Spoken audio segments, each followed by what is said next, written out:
Há alguns anos, em presença de uma testemunha, disse a um cão que rosnava para mim, pronto e já avançando em minha direção: se Jesus permitir, você me morde.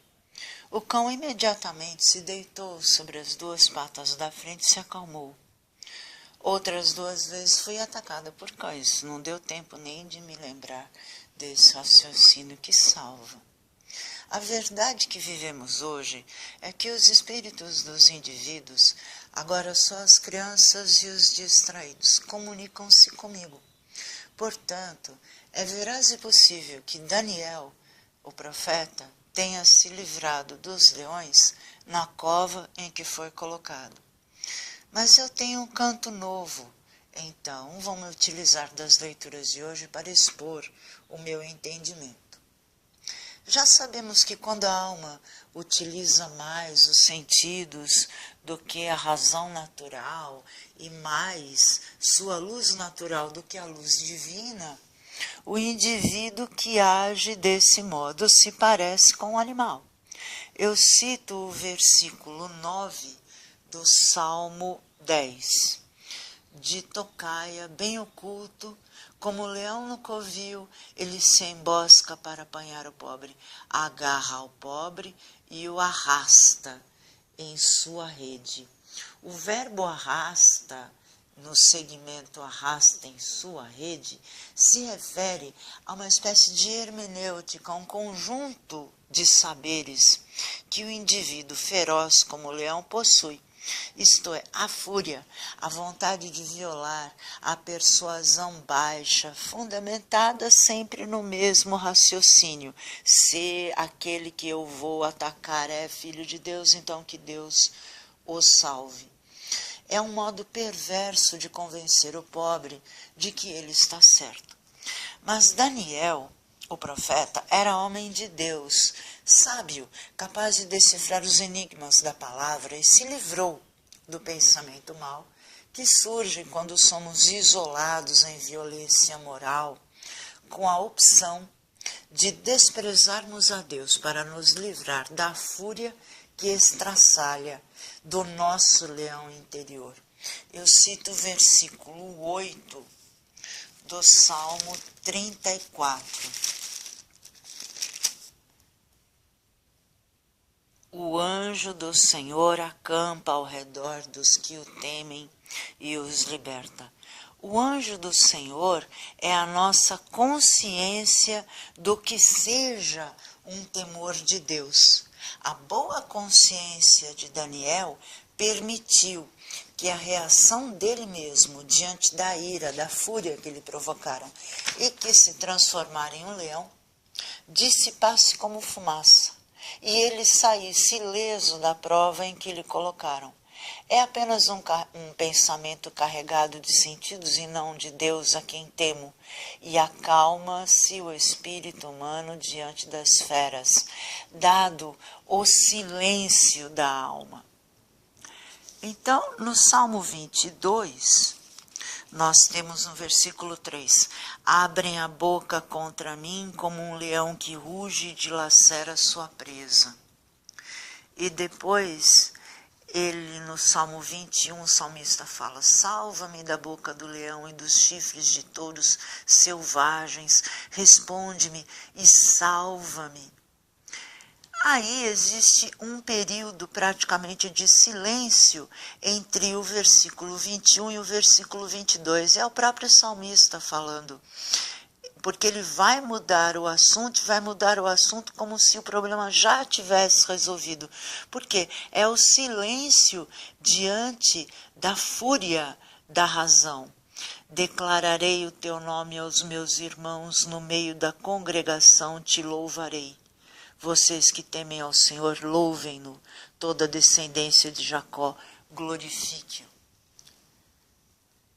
Acalma-se o espírito humano diante das feras que é a produção do seu próprio pensamento.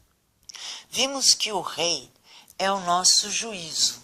Ora, a Babilônia havia se apossado da consciência de Deus, que é a alegoria de Jerusalém, mas mantido todos os outros conteúdos da consciência. E o rei Nabucodonosor, que era o antigo juízo, diante do episódio da fornalha ardente, em que os filhos de Deus resistiram à ira novamente com o silêncio e com o isolamento, já havia dado lugar ao novo juízo, que é o rei Dario. Ou seja, o indivíduo pensa melhor e pensa mais imbuído da consciência do sagrado. Esse é o processo de conversão. Com Dario, um juízo praticamente convertido ao Deus eterno, seria impossível que ele não temesse mal nenhum a sua consciência recém-adquirida daquilo que é sagrado. O juízo do recém-convertido sempre temerá as investidas da ignorância. Eu chamo a atenção para os versículos de 19 a 22 da primeira leitura, que é o livro de Daniel. O rei Dario retirou-se para o palácio e foi dormir sem cear, e não quis que lhe trouxessem comida. Além disso, não conseguiu conciliar o sono. Ao raiar do dia, levantou-se o rei e foi apressadamente à cova dos leões. Aproximando-se da cova, chamou por Daniel com voz aflita e disse: Daniel, servo do Deus vivo, teu Deus, a quem prestas culto com perseverança, pôde salvar-te dos leões? E Daniel respondeu ao rei: ó rei, vive para sempre. Amanhã, que é o raiar do dia, o sol significa a clareza da ideia e a justiça. Isto para os patriarcas da Igreja Católica também. Dominar a si mesmo é sinal de que o Espírito Santo pousa e exerce o controle. A paz é o fruto resultante da justiça, que se resume em obedecer à palavra de Deus. Assim, o rei, o juízo, diz à alma, que é a razão, no versículo 26 da mesma leitura alegórica. Então o rei Dario escreveu a todos os povos, nações e línguas que habitavam a terra: que vossa paz se multiplique. Está decretado por mim que em todo o território do meu império todos respeitem e temam o Deus de Daniel. Ele é o Deus vivo, que permanece para sempre. Seu reino não será destruído e seu poder durará eternamente. Ele é o libertador e o salvador, que opera sinais e maravilhas no céu e na terra. Foi ele quem salvou Daniel da garra dos leões. É preciso estudar a palavra de modo que esteja viva em nós, pois a letra mata, mas o espírito vivifica. Quando passamos por crises causadas pelas perseguições, que sempre seguem o mesmo raciocínio até hoje, e o raciocínio é: se ele é de Deus, que Deus o salve de nós. Nessa hora, é preciso que nos refugiemos na mais alta razão, que é o acúmulo de conhecimento de Deus. É preciso que não recorramos aos conteúdos da ciência do mundo, mas fiquemos no campo da alma, onde a vegetação é o fruto do cultivo do sagrado em nós. Eu chamo a atenção para a leitura alegórica dos versículos 21 e 22 do Evangelho de hoje. Então, os que estiverem na Judéia devem fugir para as montanhas, ou seja, para o lugar mais alto da razão. Os que estiverem no meio da cidade, a cidade são os conteúdos vindos da ciência do mundo, devem afastar-se. Os que estiverem no campo, ou seja, já estiverem na alma, no cultivo da boa palavra, não entrem na cidade, onde existe toda uma hermenêutica mundana, para que se cumpra tudo o que dizem as Escrituras.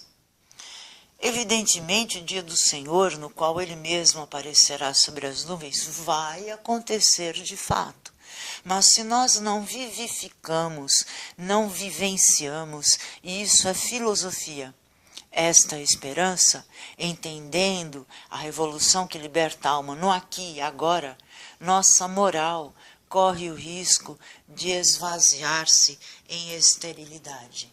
Na véspera de sua paixão, Jesus tomou o pão e disse: este é o meu corpo. Do mesmo modo, ao fim da ceia, ele tomou o cálice com o sangue, com o vinho, e disse: este é o meu sangue. Quem comer da minha carne e beber do meu sangue terá a vida eterna. Senhor, salvai-me.